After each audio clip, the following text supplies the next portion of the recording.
Do you want to add a pop of color in your home? Don't buy new. Go green. Reuse and reupholster. Joining us to tell you what you need to know to get started are Roland Clapp. He's the owner of Roland Clapp Upholstery in West Springfield, and his daughter Lauren Jaworski. Welcome. Great to have you here. Thank you for having us. Now on display is kind of like the beginning stage and the end stage of a chair that's been upholstered. Right. So something like this can become this with just a few tools? Well, with a couple of tools and a little bit of lumber and some screws and some patterns.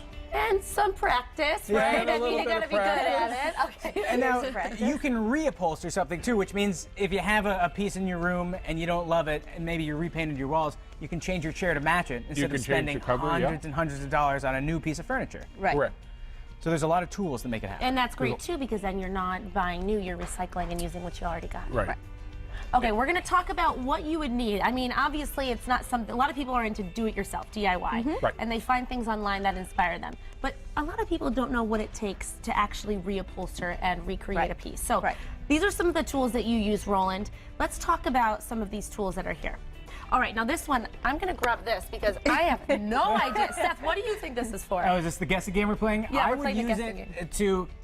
Seems like I would brush my dog with it if it was a little bit, if it was less sharp, and then this side buffs him.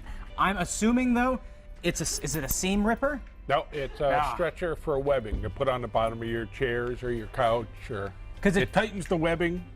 And now That webbing goes on the bottom. is what keeps it so you don't fall on your face, right? Right. So webbing, if we tilted this up, we might see a You little would bit of see webbing. webbing underneath. Do you mind?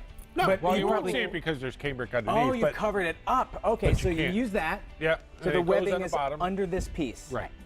Well, this is a nifty tool. Now, Lauren, what would someone reupholster? What are some of the items that people would want to get done? So someone can reupholster, just about anything from, a simple pillow or, or a cushion that's been destroyed, or a dining room chair, sofa, love seat, ottoman, to valances, or even a headboard. There's so much. There is so much. Okay, Ashley, I'm going to challenge you. What's this used for? That's a hammer, right, Roland? That's a hammer. Well, it's a hammer, but what is It's it used used for? To hammer. It's used to, you have a nail and you go like that and you hammer. Right, Roland? Correct. And it also on one end has a magnet. I thought it might have a set. See, there's a magnet. You didn't know that, did you? See? Oh, that's Look at that. so cool. All right, I'm going to challenge you. All right. What's this? That's a staple gun. Correct. That's a staple gun. Staple gun. And now staple. So where on this would you staple? It seems like underneath the parts where you wouldn't want someone to see. It's all for finish work. Underneath, well, you can't see it, but it's underneath the arms to hold the arms straight and the fabric nice and tight. Love okay, it. Now, so that's important. these look like outside gardening shears, but how do you use them indoors? There's snips for, there's a band that goes on the back of the furniture that you use, so you cut them to the length. They come in certain lengths and you cut it to the size you need it.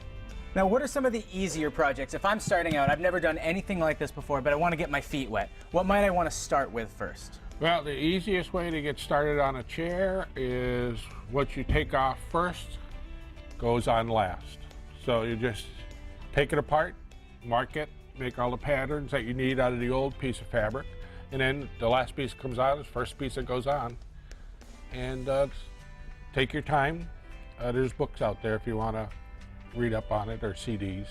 Very cool. But it is worth doing it because you can reuse and recycle. Correct. Right. Great. And this, I'm assuming, is a meat tenderizer. Yes. It's a meat tenderizer for furniture. There we go.